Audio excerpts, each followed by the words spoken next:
قوبات طالبانی ئەو کەسەی کە هەمووان پێش چەند ساڵێک بەمیان ڕووی و بەهێمنی لەسەرخۆ لەسەر سیاسەتدا ناسی. بەڵام لەم هەڵبژاردنەدا زۆر توندە بەرامبەر نەیارەکانی و جیاواز لەو کەسایەتیەی پێش خۆی دەردەکەوێت.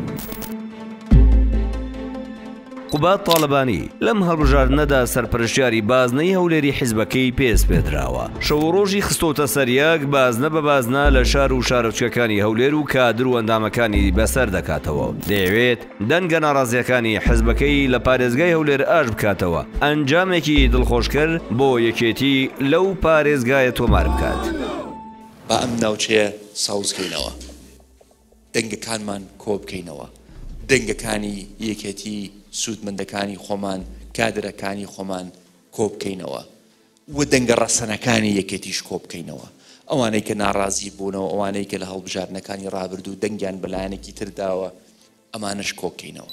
کوڕا بچووکەکەی طالبانی لەم بانگەشەیەدا پەیامێکی ڕوون و ڕاشکاویش دەدات بە پارتیەکان کە ئێستا یەکێتی حزبێکی بەهێزە و یەکێتیەکەی 10 ساڵ لەمەوبەر نییە. ئەو دەڵێت حکوومەتی داهاتوو پێک ناهێنرێت دەگەر یەکێتی تێیدا هاوبەشی ڕاستەقینە نەبێت. بەڕوون و ڕاشکاوی بە مەسرور بارزانیش دەڵێت ئەوەی لە کابینەی نۆیەم ئەنجامتدا ئەوا لەم کابینەی دەیەم بۆت ناچێتە سەر.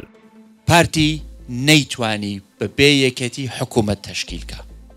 ئەمە ئازایەتی ئێوە بوو. قەراری کاک بافڵ بوو، بەڵام دەنگی یەکێتی بوو کە هاوسەنگی هێزی گەڕاندەوە. ئێستا بە دەنگی یەکێتی ئەتوانین ڕێڕەوی حکومڕانیەکە ڕاستکەینەوە. کاک بافڵ بەڕوون و ئاشکراوەتی وتی حکوومەتێک تەشکیل نابێ ئەگەر من ڕازی نەبم پێی. ئەویش ڕازی نابێ ئەگەر ئەو حکوومەتەی کە تەشکیلە بێ لە هەرێمی کوردستان خزمەتکاری تەواوی کۆمەڵانی خەڵکی کوردستان نەبێ. و ئەم پەیامەمان بەڕوون و ئاشکرا گەیاندووە بە پارتی دیموکراتی کوردستان. لێدوان و پەیامەکانی قوبات طالبانی لە بانگەشەی هەڵبژاردندا دەری دەخات کە هێشتا نیگەرانیەکانی لە کابینەی نوێیەم بەردەوامە. ئەگەر چی چەند مانگێک لەگەڵ تیمەکەی یەکێتی بەهۆی پەیڕەوکردنی سیاسەتی تاگڕەوی و قۆڕخکردنی دەسەڵات و جیاکاری بایکۆتی کابینەکەیان کرد. بەڵام مەسرور بارزانی و تیمەکەی لەسەر هەمان سیاست بەردەوام بوون. بەوەشەوە نەوەستان هەوڵیاندا پرۆژەکانی قوبات طالبانی بکەن بە دەستکەوتی خۆیان و دەسەڵاتەکانی لە خاڵە بدەن و دەستکەوتەکانیشی لە دوو کابینی ڕابردوودا نادیدە بگرن.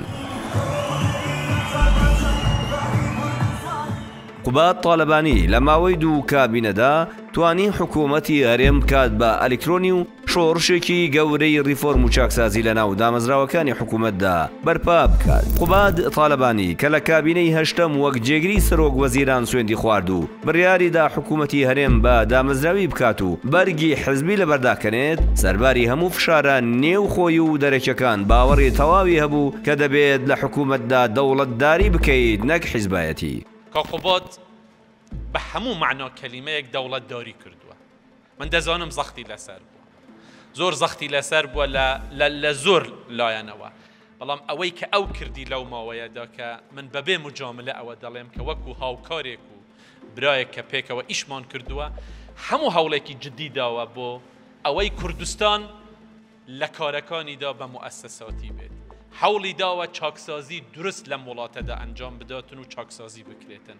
زەختیشی لەسەر بووە. قوبات طالبانی ساڵی 2014 لە دۆخێکی پڕ قەیرانی دارایی و ئەمنی لە کابینەی هەشتەم وەک جێگری سەرۆک وەزیران متمانەی پێبەخشرا. بۆ پەڕی نیازپاکیەوە دەستی کرد بە پرۆسەی پاکسازی و ریفۆرم لە ناو حکوومەتدا، بەتایبەت لە ناو وەزارەتی داراییدا پرۆژەی استراتیژی بایۆمەتری موچەی فەرمانبەرانی هەرێمی کوردستانی ڕاگەیاند و گەندەڵی و ڕۆتینی کەم کردەوە و کۆتایی بەچەند موچەیی هێنا کە دوایی بەداتاکردنیان لە ناو بایۆمەتری زیاتر لە 150,000 کەسی ناشایستە لە لیستی موچە دەرهێنران. بەمەش قوبات طالبانی بناغی حکوومەتی ئەلکترۆنی لە هەرێمی کوردستان دامەزران. ئەگەرچی پێشتر هاوڵاتیان و فەرمانبەران هەستیان بە گرنگی پرۆژەی استراتیژی بایۆمەتری نەکردوێت، ئەوە ئەمڕۆ ئەنجامە گرنگەکانی ئەو پرۆژەیە لەبەرچاوە کە سوود و قازانجەکانیشی درێژەی دەبێت. ئەم ڕۆژێکی گرنگە، ئەمە هەنگاوێکی استراتیژی و مێژوویە لە پرۆسەی چاکسازی لە هەرێمی کوردستان.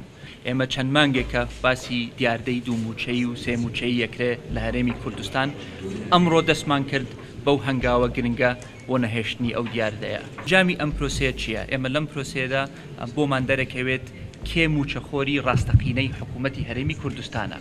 ئەو کاتە زۆر ئاسانتری شەبێ بۆ ئێمە حسابێکی بانکی بکەینەوە بۆ یەکەی بە یەکەی موچەخۆرەکانی کوردستان ئەو کاتە پرۆسەی پێدانی موچەکە ئەمڕۆ پرۆسەیەکی زۆر ئاڵۆزە پرۆسەیەکە کە بەلایکەمەوە 23 تا 27 ڕۆژە خایانێ بتوانین بە پرۆسەی پێدانی موچە بە سیستمێکی ئلکترۆنی خێرا بکەینەوە حتا ئەتوانین لە ئایندەشدا مەسلەی پاشەکەوتی موچەش وەکو ڕەسید بدرێتەوە بە فەرمانبەرەکانمانەوە بۆ ئەو دڵنیایان هەبێتەوە کە ئەو پارەیەن کە لیان پاشەکەوت کراوە نافەوتێ ئەمە دیسانێڵێمەوە دەستکەوتێکی گرنگە بۆ حکوومەتی هەرێمی کوردستان بناغێکی گرنگە بۆ چاکسازیەکی ڕاستەقیرە لە کوردستان و ڕۆژەی بە بانکیکردنی موچەی فەرمانبەرانی هەرێم و ڕۆژەی خزمەت بۆ باشترکردنی خزمەتگوزاریەکانی حکوومەت بە هاوڵاتیان و کەمکردنەوەی ڕۆتین و گەندەڵی و پرۆژەی شەفافیت لە داهات و خەرجی و پرۆژەی یەکپەنجەرە و پرۆژەکانی تر لە چوارچێوەی ئەو شۆڕشە ئەلکترۆنیەدا بوون کە تاڵەبانی کوڕ لە کابینەی هەشتەمی حکوومەتی هەرێمی کوردستان هەنگاوی بوونا.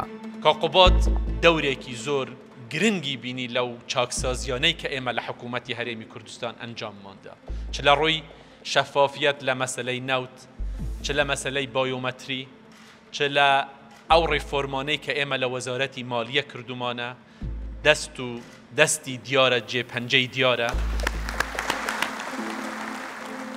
هەڵبژاردننی پارلەمانی کوردستان لە ساڵی 2010 ئەرکی قوبات تاالبانی قورستر کرد بە بردنەوەی زیاتر لە 180,000 دەنگ و وەک بەهێزترین کاندیدی نێولایەنەکان تاالبانی بردەنا و کابینی نوێم هەر ئەو کاتیش بە هەمان نیازپاکی کابینەی پێشوو دەستی کرد بە تەواوکردنی پرۆژە استراتیژیەکانی بەڵام لێرەوە ململانێ و ڕێگریەکان لەلایەن هاوبەشەکەیەوە دەستی پێکرد. قوبات تاالبانی لە کابینەی هەشتەم پەیوەندیەکانی لەگەڵ سەرۆک وەزیران لە ئاستێکی باشدا بوو بەڵام دەناوخۆی حزبەکەی دژایەتی دەکرا بەڵام بەرگەی هەموو ڕخنە و توانجەکانیشی گرت ئەو باوەڕی وابوو کە دەوڵەتداری ڕێگەڕاستەکەیە نەک مامەڵی حزبی لە حکوومەتدا دژی گەندەڵی و هەموو دەستوەردانێکی حزبی دەوەستایەوە و پشتیوانی لە هیچ بەرپرسێکی گەندەڵ و تاوانبارێک نەدەکرد ئەگەر لە حزبەکەی خۆشی بوایە. من دیفاع لە خەڵکی تاوانبار و خەڵکی خراپ ناکەم با یەکێتیش بێ بەڵام کەسێک بێ هیچی نەکرد بێت تاکە تاوانی ئەوەیە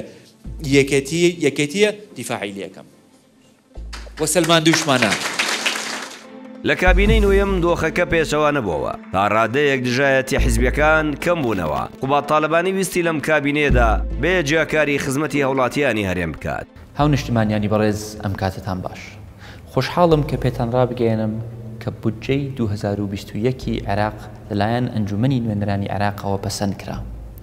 هیوەدارین کە پەسەندکردنی بودجەی 2021 ببێتە مایەی گەڕانەوەی سەقامگیری بۆ ئابووری عێراق و ببێتە مایەی باشترکردنی دۆخی دارایی عێراق و هەرێمی کوردستانیشەوە.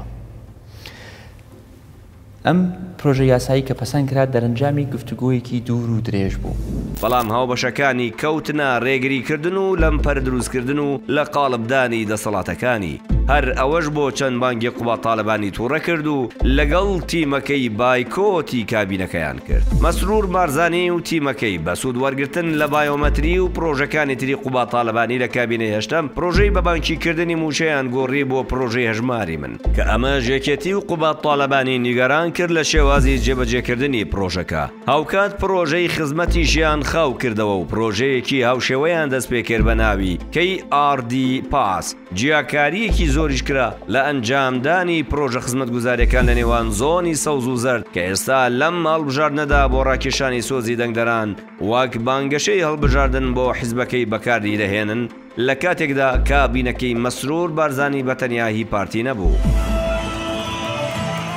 قوبات تاالبانی کە پێدەچێت عینادیەکەی لە هێرۆخانی دایکی و پشودرێژی و سیاسەتکردنیشی لە مامجلالی باوکیەوە فێربوو بێت بەرگەی هەموو ئەو پیلانگێڕی و هێرشە میدیاییان نەدەگرێت کە ژمارەیەک لە کەسایەتیەکانی ناو ئۆپۆزیسیۆن و هەندێک گروپی ناو حزبەکەی و باڵێکی ناو پارتی ئاراستەی دەکرا. ئەو بەڕون و ڕاشکاوی لەم بانگەشەیەدا ڕووی کردە هەندێک لایەنی ئۆپۆزیسیۆن و بەدەنگدەرانی وێت ئۆپۆزیسیۆن چی بۆ کردن و چی سوودێکی هەبوو بۆ دەنگەکانی ئێوە. تویژدانتان ئەوانەی کە خۆیان بە معارەزە داناوە لە ساڵانی ڕابردوو چیان کردووە هەر قسەیان کردووە چەند موچەیان دابین کردو بۆ کوردستان چەند پرۆژیان هێناوەتەوە لە بەغا بۆ کوردستان چەند کەسیان دامەزراندووە بۆ هەرێمی کوردستان چیان کردووە بۆ گەنجانی کوردستان چیان کردووە بۆ خارمە بەڕێزەکانی کوردستان پێتەڵێم چیان کردووە هیچ. هەموو ئەم هۆکارانەوەیان کرد کە قوبات تاالبانی و باڤڵ تاالبانی برایی کە سەرۆکایەتی حزبەکەی دەکات چیتر ڕێگە بەو پیلان و بەرنامانە نەدەن کە دەیانەوێت حزبەکەیان لاواز بکەن. ڕێگە بە پێکهێنانی حکوومەتی داهاتوو نەدەن ئەگەر خواست و داواکاریەکانیان جێبەجێ نەکرێت و دژی هەموو ئەو پیلان گێڕی و هێرشانەش بوەستنەوە کە بۆ لاوازکردنی حیزبەکەیان ڕوبەڕوویان دەبێتەوە.